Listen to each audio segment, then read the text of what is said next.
Jadi kalau menurut Mas Jilul sendiri, koruptor itu sekarang nggak merasa terancam dong? Kita lihat kekuasaan itu pada kalau dalam Islam kan amanah kan, Ya. beban, tanggung jawab, dihisap. Dulu para sahabat jadi pemimpin nolak karena hisapnya berat. Ini berebut, keluar duit, keluar modal. Pasti ini yang mau didapat ini sangat precious, berharga sekali. Mungkin nggak sih informasi grassroots yang ada di lapangan tuh nggak sampai ke telinga presiden, tapi tersaring oleh ring satunya gitu? Mungkin nggak? Jadi yang terjadi adalah Mas, saya lihat trennya adalah sentralisasi kekuasaan. Hanya dipegang oleh presiden dan ringnya saja. Bahkan ya mohon maaf, menteri-menteri itu nggak berani ambil keputusan.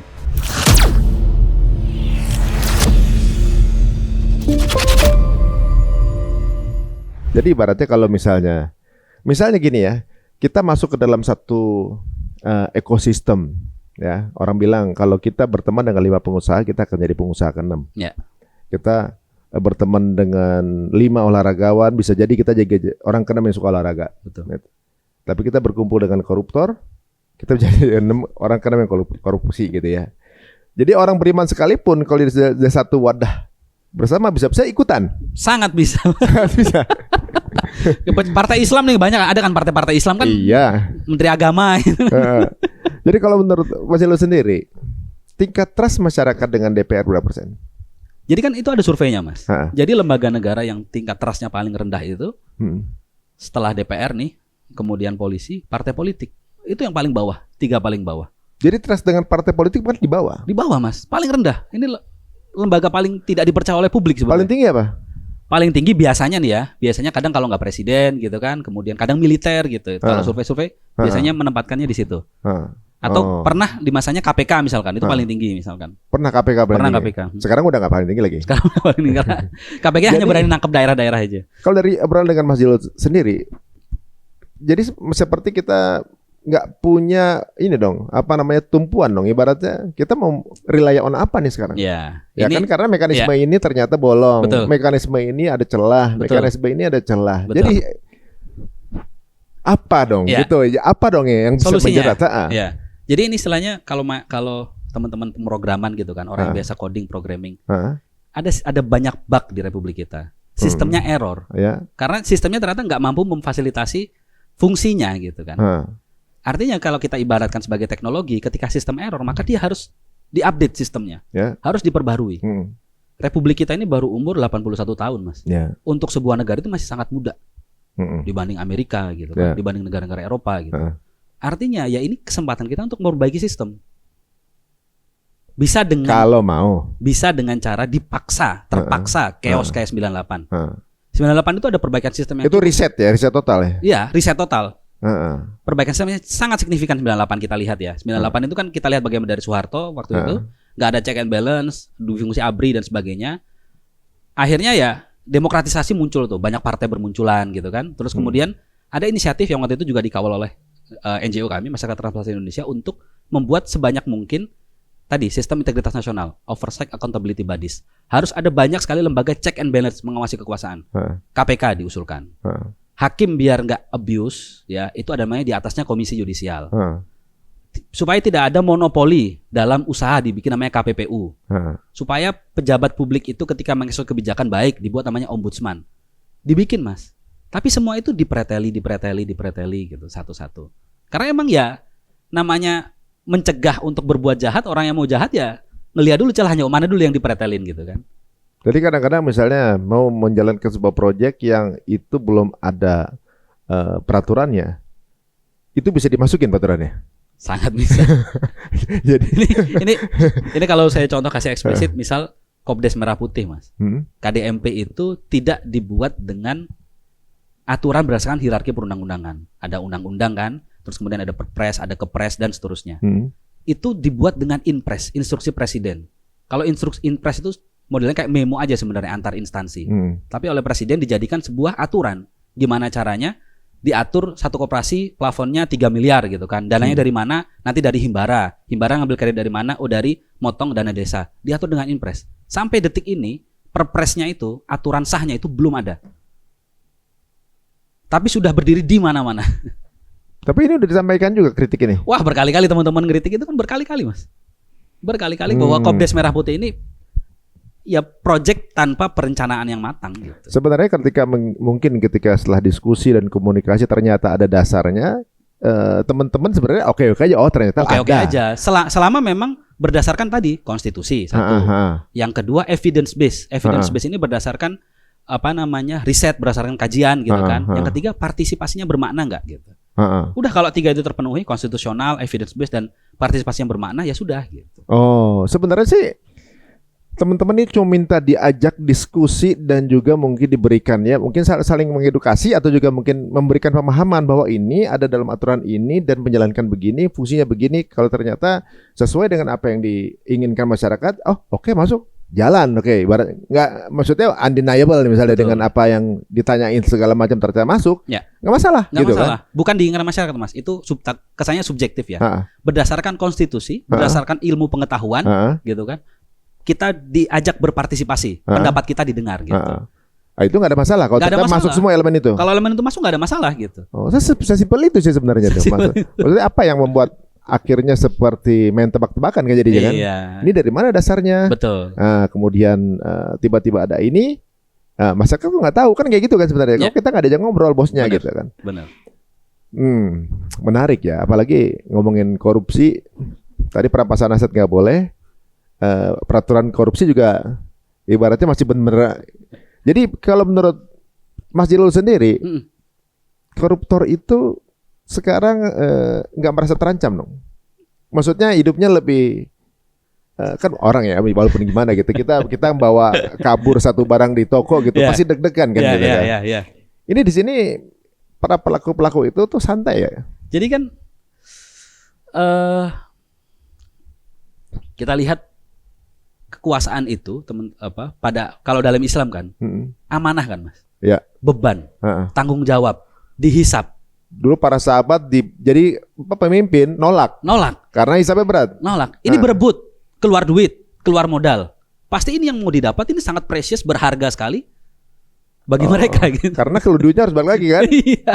Karena apa? Karena di situ ada kekuasaan, ada otoritas. Tergantung. Kalau kita kan tadi, Mas, saya sampai definisi politik ya. Who gets what, when, and how. Kalau kita sandarkan kepada elit, ya, tentu definisinya sangat jelek sekali politik. Karena untuk elit dapat apa, kapan, dan bagaimana. Tapi kalau kita itu sandarkan kepada rakyat dapat apa, kapan, dan bagaimana. Berarti politik adalah distribusi keadilan, distribusi kesejahteraan. Sekarang yang terjadi, apakah terjadi distribusi kesejahteraan kepada masyarakat atau justru apa yang ada di atas ini dikangkangin sendiri, diambil sama elit gitu. Ya kalau saya lihat ya kayak di Jepang belum lama ke sana tuh pajaknya tinggi. Tapi masyarakatnya santai. Karena udah balik, Mas. Ya karena fasilitasnya semuanya itu terjamin ibaratnya. Balik. Butuhnya apa aja balik semua gitu. Betul. Jadi intinya bahwa apa yang udah di-spend oleh masyarakat, betul, itu mestinya dirasain. Mestinya dirasain. Ini ibarat kayak mungkin di RT gitu ya, atau di komplek gitu kan. Kita biasa punya koordinator warga atau RT. Warga urunan, patungan nih kan. Ini teh lu kelola biar komplek kita bagus gitu kan. Kalau dia nggak becus kita tegur kan, duit gua tuh lu yang bener kerja gitu kan. Jadi Mas, salah kita adalah kita melihat negara ini, mereka sebagai pemerintah. Jadi dalam maksud mereka merintah kita gitu. Kita bawahannya. Mestinya mereka itu pengurus kita, eksekutif kita, pesuruh kita. Oh ya, ini diksinya sendiri ya. Iya. Itu duit kita kok gitu. Iya. Jadi kita pemangku kebijakan. Pemangku kebijakan. Itu baru benar. Kalau kata Bung Hatta, negara ini dirancang tidak sebagai negara kekuasaan, tapi sebagai negara pengurus. Jadi mereka tuh pengurus, sama levelnya kayak pengurus RT lah sebenarnya. Jadi mestinya kalau di negara maju nih Mas ya, kita ke Eropa, kita ke berbagai negara maju, itu politisinya, elitnya itu sudah sangat biasa berbaur dengan warga, naik sepeda, naik angkutan umum gitu kan. Mereka tuh nggak ada bedanya, bahkan ya gajinya pun dengan gaji mayoritas masyarakatnya pun nggak selisih jauh gitu. Tapi kalau di sini udah kayak raja. Iya, berarti ada sistem yang keliru juga. Itu warisan feodalisme sih menurut saya. Ya itu juga mungkin ya benar juga sih, warisan dari zaman dulu kayak gitu dan. Kalau kita lihat ya, kalau di negara-negara lain bagaimana para presidennya itu atau pemimpin negaranya itu kan ada yang naik sepeda, ada yang mobilnya biasa aja gitu, bahkan ada yang punya kisah-kisah luar biasa. Itu kan berarti ada yang membedakan di sini secara sistem. Yang mungkin di sana bisa, di sini juga bisa juga kan gitu. Betul, kan. Betul. Nah, sekarang ini kalau menurut Mas Jilul sendiri ya, di lingkaran circle satunya nih, ya. Saya sempat merasa bahwa mungkin nggak sih informasi grassroots yang ada di lapangan tuh nggak sampai ke telinga presiden, tapi tersaring oleh ring satunya gitu. Mungkin nggak? Karena kalau kita lihat kalau lagi-lagi di komunikasi sering banyak pejabat yang salah ngomong, yang blunder, ngomongnya sembarangan gitu, pakai kemudian ya diksi-diksi yang kemudian malah menyinggung atau bikin sakit hati gitu. Nah, mungkin nggak beliau ini mungkin nggak langsung attach atau nggak main sosmed atau gimana, cuma dengar laporan kan banyak yang ABS tuh. Nggak sampai akhirnya nggak tahu sebenarnya yang terjadi, nggak sampai ke telinga beliau, mungkin nggak? Lebih dari itu menurut saya, Mas. Lebih parah daripada sekedar presiden tidak mendapatkan input dari bawahannya. Apa tuh? Yang terjadi adalah begini, Mas. Kalau kita ngelola sebuah institusi yang besar, sangat besar sekali, apalagi Indonesia yang mengelola ratusan juta rakyat Indonesia, itu kan sistemnya harus super canggih, supaya kapasitas manusia yang terbatas bernama presiden ini, kita kan tahu presiden punya batasan-batasan personal. Pasti, kan, itu tetap bisa menjalankan sistem dengan baik. Gitu. Perkaranya adalah apakah sistem dijalankan dengan baik atau tidak, gitu kan? Kalau sistem tidak dijalankan dengan baik, mau sepinter apapun presidennya nih, nggak bisa dia handle secara personal urusan ini, hanya sekadar itu dapat input dari bawahan atau tidak, gitu.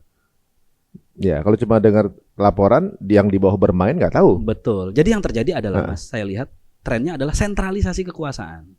Hanya dipegang oleh presiden dan ringnya saja. Bahkan nih mohon maaf, menteri-menteri itu nggak berani ambil keputusan. Oh begitu? Ngambil keputusan itu nggak berani. Banyak menteri-menteri yang tidak berani. Bahkan teman-teman, Mas, ini bisa dilihat ya dari kabinet kita menggemuk. Setiap rapat kabinet itu udah kayak apa istilahnya, hajatan. Banyak banget, ratusan menteri dan wamen. Bahkan presiden sendiri konon tidak mengenal ini menteri apa, wamen apa, jabatan apa. Saking banyaknya. Saking banyaknya. Dari situ udah kelihatan bahwa ternyata memang padahal undang-undang kita membatasi kan awalnya. 34. Sekarang berapa sih? Sekarang ada lebih dari 48, hampir 50 kementerian. Satu jabatan, satu gaji tuh? Belum wamennya. Ada satu menteri wamennya 3 gitu kan. Berapa tuh gaji berarti?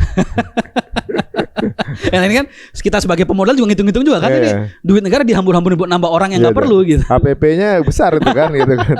Fixed cost bulanan itu. Betul. Berat. Belum tetot-tetotnya dan lain-lain. Benar. Oh, ya mungkin nggak sih kita ada jabatan-jabatan yang nggak perlu? Banyak, Mas.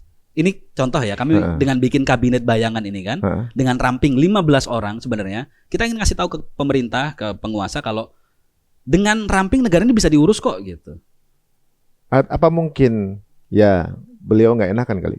Nah, bisa jadi. Jadi kan artinya begini, Mas, politik kita itu sudah dalam fase balas jasa kepada kroni, kepada relawan, kepada orang yang memenangkan itu lebih besar ketimbang balas jasa kepada rakyat gitu. Oh, I see. Ya, analoginya menarik juga ya, bahwa sebenarnya posisi bos itu justru lupa untuk direken. Nah, ini mungkin menjadi bahan evaluasi juga nih teman-teman yang ada di circle pemerintahan ya. Menarik juga ya bahwa sebenarnya kalau misalnya posisi masyarakat yang merupakan bohirnya, bohir utama sebenarnya. Bohir utama ini kemudian diajak duduk dan ikut menentukan siapa yang harus bertugas di situ, dicukupkan berapa gitu. Ini udah oke belum? Misalnya kan gitu, dikonfirmasi. Kan kayak RUPS kan. Perusahaan aja ada RUPS-nya kan. Betul. Bagi saham, untuk bagi-bagi. Bahkan mungkin beberapa negara tuh ada yang pendapatan negaranya surplus, masyarakat dapat bonus. Ya kan beberapa negara gitu kan. Zaman Umar bin Abdul Aziz malah semuanya nggak ada yang jadi prima zakat lagi. Saking sejahteranya gitu kan. Nggak ada pajak lagi bahkan ya. Betul. Nah, ini sepertinya kalau saya rasa kalau memberikan input seperti itu malah jatuhnya bahwa dianggap menyerang atau buzzer misalnya. Orang-orang kritis kayak Mas Jilul ini kayaknya kalau untuk masuk ke pemerintahan agak sulit. Karena harus kompromi. Kalau masuk pemerintahan tuh jalan pertamanya kompromi. Banyak orang yang dulunya kritis masuk udah nggak kita dengar lagi suaranya kan. Jadi mereka harus berkompromi. Nah itu dia. Itu yang tadi saya mau tanyain ya. Sebelum masuk ke pertanyaan berikut sebelumnya bahwa mengenai keinginan atau tuntutan dari aktivis yang kemudian kritis itu pernah kita dengar di 98. Kemudian ketika pemerintahan itu berubah dengan sistem yang diinginkan, aktivis tersebut jadi berubah skin. Begitu juga, maksudnya ya manusia ini sepertinya memang ya ada sisi-sisi pragmatisnya ya gitu ya. Ada sisi kemudian tadi dibilang kalau ada kesempatan ya maksudnya biar orang soleh sekalipun tiba-tiba ada kesempatan ya bisa jadi diambil begitu kan. Karena kita lihat banyak aktivis yang kemudian duduk jadi berubah gitu skinnya. Maksud berubah kemudian skala prioritas komunikasinya gitu. Nah, ini menarik ya guys ya. Jadi bagaimana ya sistem yang paling cocok dijalankan di negara ini? Padahal ini juga yang ada sekarang adalah revisi dari Soeharto. Nah, ini saya kasih contoh nih Mas ya. Ketika sistem tidak berjalan dengan baik, saya lanjutkan tadi. Memang kita nggak bisa mengandalkan mereka yang ada di dalam kekuasaan gitu. Pilihannya hanya ada dua, Mas. Yang pertama nih, keadaan yang dengan sendirinya akan mengoreksi sistem ini dan itu akan jatuh dengan tidak baik-baik saja. Misalnya ya, ruang fiskal kita nih, APBN kita makin lama makin sempit, utang ditambah-tambah terus akhirnya. Ini tantangan pemerintah. Yang kedua, market kita. Kalau setiap kebijakan pemerintah disambut negatif oleh market, yang akan terjadi apa? Gitu kan? Ini juga akan memaksa. Yang ketiga nih, krisis iklim. Sekarang kebakaran di mana-mana gitu kan, Godzilla El Nino terjadi, ditambah kebakaran gitu kan, akan terjadi gagal panen di mana-mana. Kalau gagal panen, masyarakat nggak akan dapat pangan gitu kan, masyarakat kelaparan. Kalau ini berakumulasi semakin parah dan saya rasa itu yang ditangkap oleh para pengusaha yang memasang pagar-pagar tinggi untuk mengantisipasi kemungkinan terburuk. Itu, jadi pilihan pertama itu sistem dikoreksi dengan alamiah dan ini nggak enak rasanya. Korbannya akan banyak karena dikoreksi oleh krisis ekonomi. Ini jangan sampai terjadi nih. Yang kedua, kalau mau masih mendengar, ya dikoreksi dengan mendengar tadi, mendengar masukan akademisi, mendengar masukan mereka yang memang tidak punya kepentingan ya, mendengar masukan publik gitu kan, dibuka seluas-luasnya partisipasi bermakna, mendengar sebenarnya yang dibutuhkan kan. Jadi ini maksud apa? Makanya teman-teman bikin kabinet bayangan. Betul, betul. Supaya apa? Mitigasi resiko pemerintah hari ini kami tidak melihat dilakukan dengan baik. Misalnya kabinet bayangan diajak duduk bareng dengan kabinet yang ada sekarang, itu pasti diterima. Kita terima tapi di ruang terbuka tentu saja. Yang ruang publik yang semua orang bisa melihat. Bahwa aspirasinya kemudian ditanyakan. Betul. Kita nggak mau seperti misal tadi yang disebut ya politis-politis yang awalnya aktivis idealis kemudian masuk ke pemerintahan karena mereka nyolong-nyolong celah ya. Bicara dengan elit itu di ruang tertutup. Akhirnya terjadi deal. Ya udahlah, lu daripada demo-demo terus kan, ini di sini ikut gua aja gitu kan. Jadi kita mau kita mau di ruang terbuka gitu. Ini kayak ini ya. Apa ya? Kayak penyakit menular ya. Memang gini jadi. Kabinet bayangan, misalnya diajak diskusi oleh kabinet yang sekarang, gitu kan? Itu kan terbuka kan? Ya. Dan semestinya bahwa kabinet yang sekarang adalah menjalankan apa yang dijalankan kabinet bayangan. Mestinya idealnya seperti idealnya. Itu yang diinginkan teman-teman dari kabinet bayangan. Misalnya udah ketemu dan kemudian udah didengar dan dijalankan, maka dijamin nggak akan ada demo. Masyarakat akan menilai kan? Masyarakat akan menilai apakah yang diharapkan masyarakat, ekspektasi masyarakat tentu dengan assessment objektif tadi, konstitusional, partisipasi yang bermakna, kemudian berbasis akademik. Kalau itu semua dijalankan, kita punya sense kok Mas, kita punya rasionalitas. Pasti kita bisa ngukur ini rasional apa enggak gitu. Kalau itu saya rasa nggak akan terjadi kegaduhan dan memang tadi Mas Ari bilang pemerintah berkomunikasi dengan hati-hati. Jangan menjadikan rakyat itu atau orang yang kritis bahkan vis-a-vis. Ini pemerintah itu di mana-mana atau pengurus negara ya atau negara ini kalau di timur lah kita ibaratkan itu orang tua lah Mas. Yang mengayomi seluruh rakyat tanpa terkecuali. Kalau dia exclude orang yang anaknya yang kritis dia exclude gitu kan. Oh, kamu di luar rumah aja gitu gitu. Itu kan nggak masuk akal gitu. Ya mungkin anak ada yang kritis, ada yang nurut, ada yang dimanja. Betul. Gitu. Apalagi anak yang nurut diadu sama anak yang kritis. Kan sekarang gitu. Padahal sama-sama anaknya. Padahal sama-sama anaknya, sama-sama warga negara. Masuk analoginya tuh. Jadi sebenarnya semua yang kritis sama-sama sayang dengan Indonesia. Sayang dengan Indonesia. Sama-sama sayang dengan Indonesia, sama-sama kepengen Indonesia lebih baik kan gitu kan. Betul.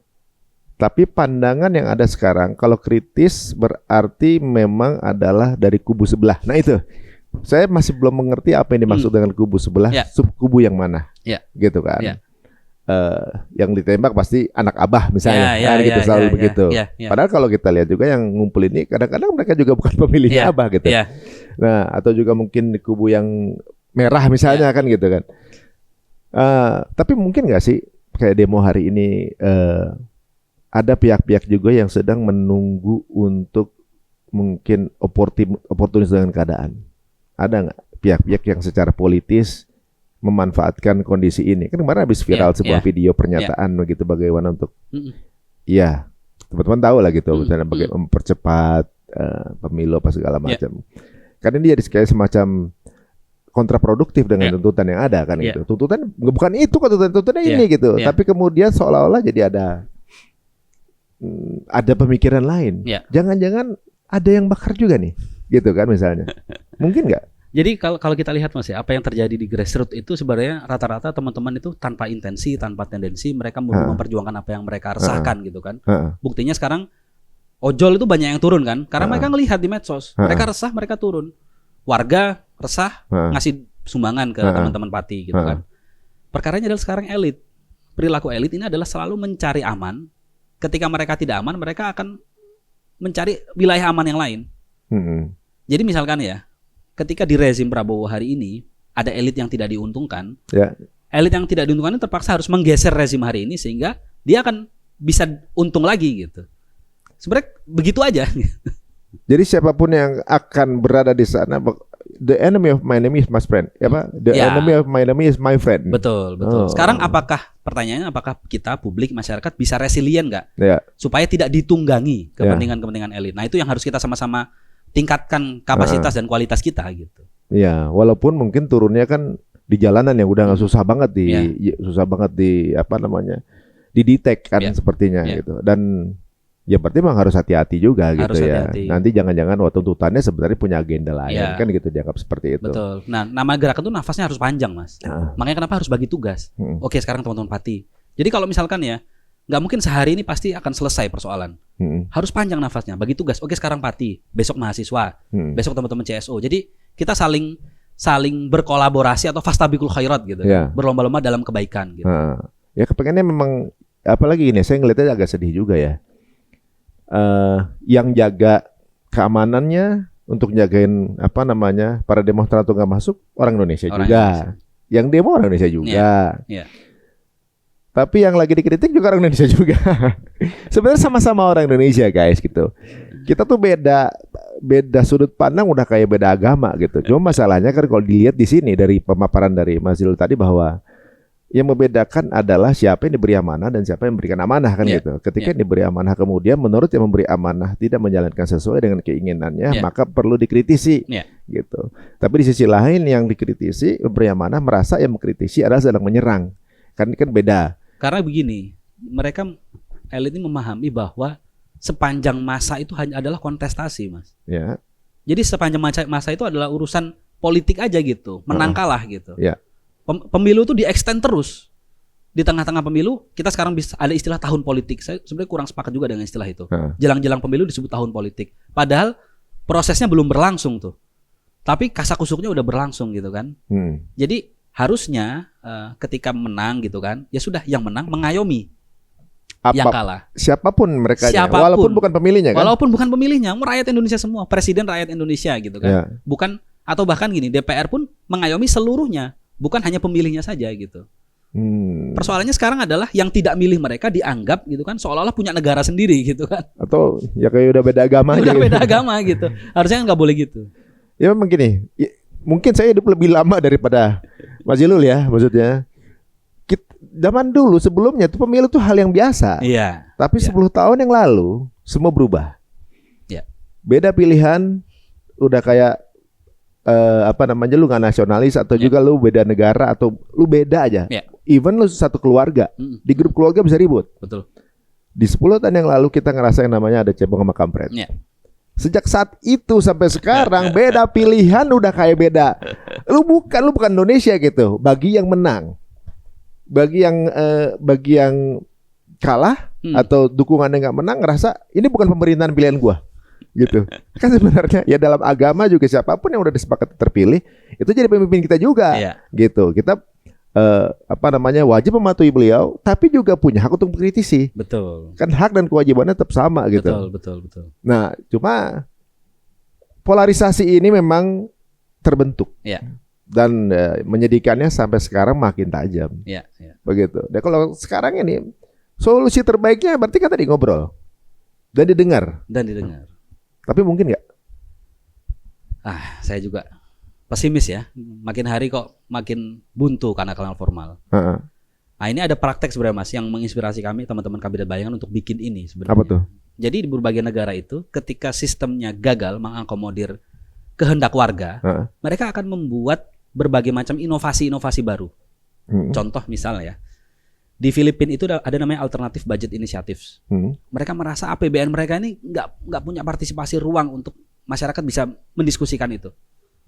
Akhirnya mereka bikin APBN tandingan. Ini APBN versi rakyat tuh begini nih. Rakyat tuh maunya ini. Yang sekian ini nggak jelas, gelap salurannya gitu. Ini harus dihapus gitu. Di Filipina terjadi itu. Itu APBN-nya dapatnya dari rakyat, berarti jadi double bayar pajak dong? Bukan, maksudnya draft APBN. Mereka menyusun. I see. Mereka menyusun kajian tentang APBN. Harusnya tuh begini nih bikin APBN. Atau misal contoh di Taiwan ada namanya gerakan GovZero. Ini adalah gerakan membajak website-website pemerintah dalam tanda kutip. Jadi web pemerintah sering kita lihat kan, saya katakan tadi, tidak transparan dalam menyajikan berbagai hal.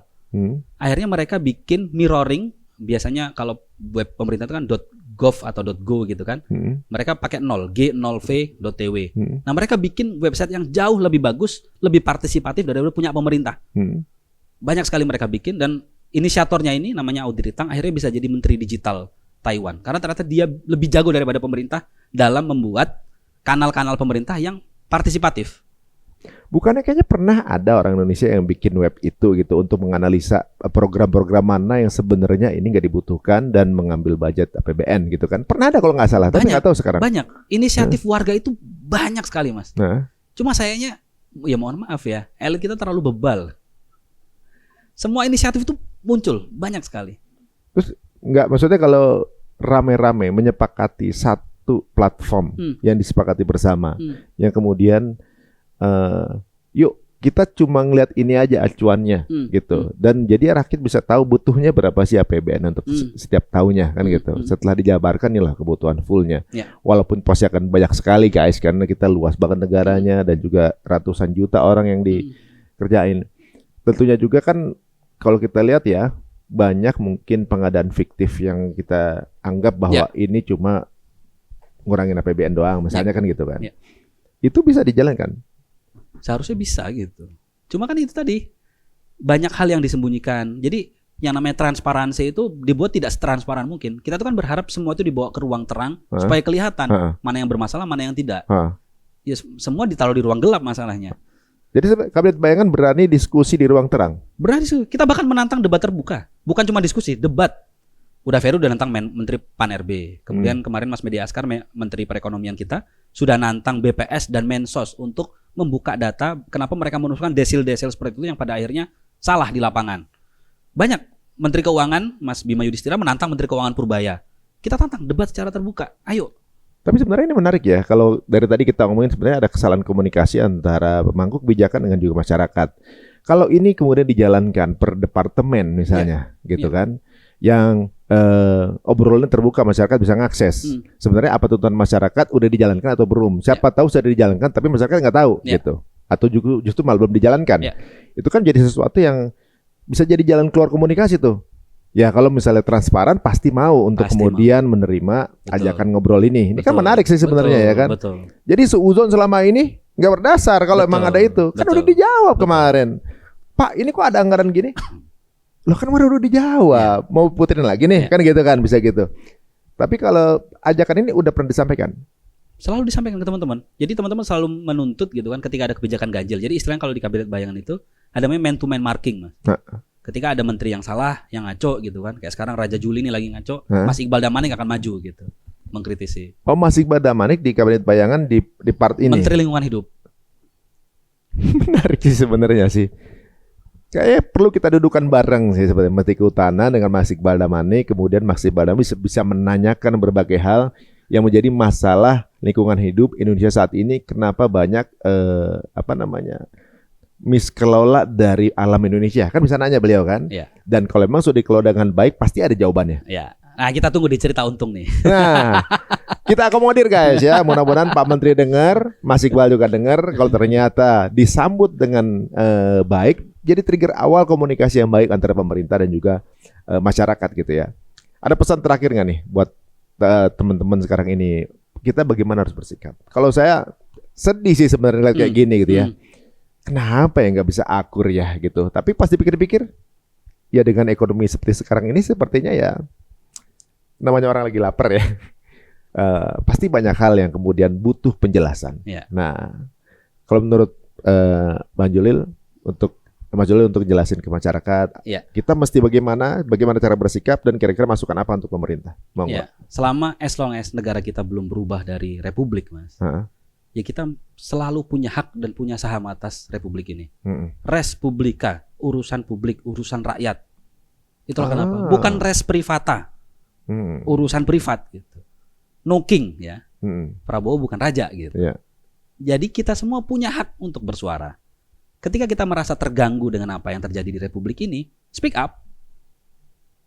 Maksudnya ambil haknya berarti kan? Ambil haknya untuk berbicara. Okay. Meskipun mungkin kanalnya nggak tersedia, makanya kenapa kita bikin macam-macam, kabin bayangan lah, macam-macam. Speak up gitu.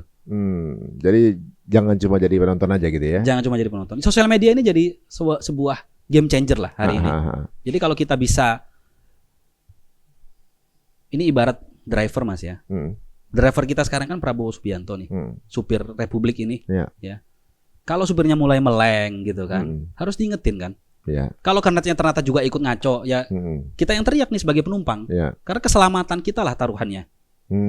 Kalau misalkan berbagai alat kontrolnya itu bernama spion, nih kan, spionnya mungkin ibarat KPK lah gitu kan, dipretelin, dimodif macam-macam gitu kan.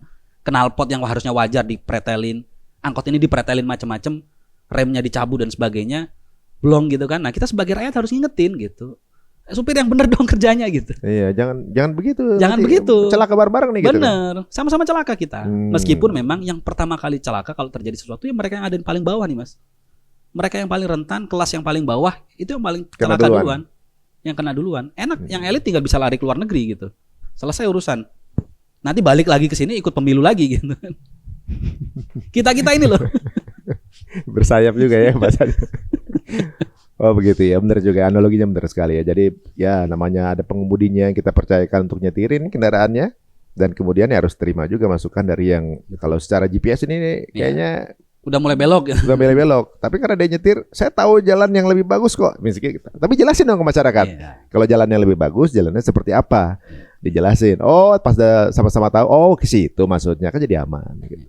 Kecuali kalau misalnya belok, ternyata beloknya punya arah fokus yang berbeda kan yang cerita tuh. Nah, dan cara ngingetinnya jangan ngagetin juga kan.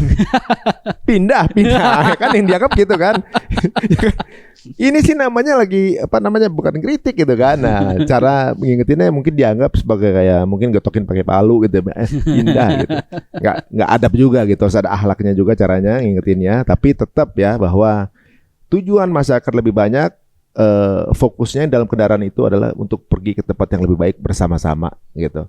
Waduh, terima kasih Mas Julil. Ini banyak sekali membuka narasi-narasi yang saya bilang ini kita jelasin posisi keadaan seperti dengan bahasa bayi ya. Sebenarnya saya juga nggak terlalu paham konflik apa yang terjadi internal dalam perpolitikan kita. Jadi paham teman-teman semua dengan analogi yang dijelaskan secara wajar, dan ternyata memberikan masukan kepada pemangku kebijakan adalah sesuatu yang wajar dan hak kita. Hak kita ya. Oke, kalau gitu teman-teman yang mau kenal sama Mas Julil bisa add apa nih IG-nya? IG-nya DJILOL, Jilul. Jilul kok Juli dari tadi? Jilul Mas. Oke, sejak ngomongin menteri. Iya. Sejak ngomongin menteri, Raja Juli jadi Julil. Aduh, Jilul Mas Jilul. Siap. Oke, terima kasih Mas Julil Mas Jilul untuk waktunya. Dan Kabinet Bayangan ini ternyata berisi teman-teman yang punya masukan yang luar biasa, dan mudah-mudahan niatan untuk berkomunikasi dengan kabinet sebenarnya bisa terlaksana dengan baik, dan kita juga menyediakan tempat ini untuk bisa jadi alat apa namanya Platform. komunikasi platform bersama. Siap. Dan teman-teman semuanya, jika dirasa menarik, monggo silahkan share link ini ke circle teman-teman semuanya. Dan sampai ketemu lagi di episode cerita untung. Assalamualaikum warahmatullahi wabarakatuh. Waalaikumsalam warahmatullahi wabarakatuh.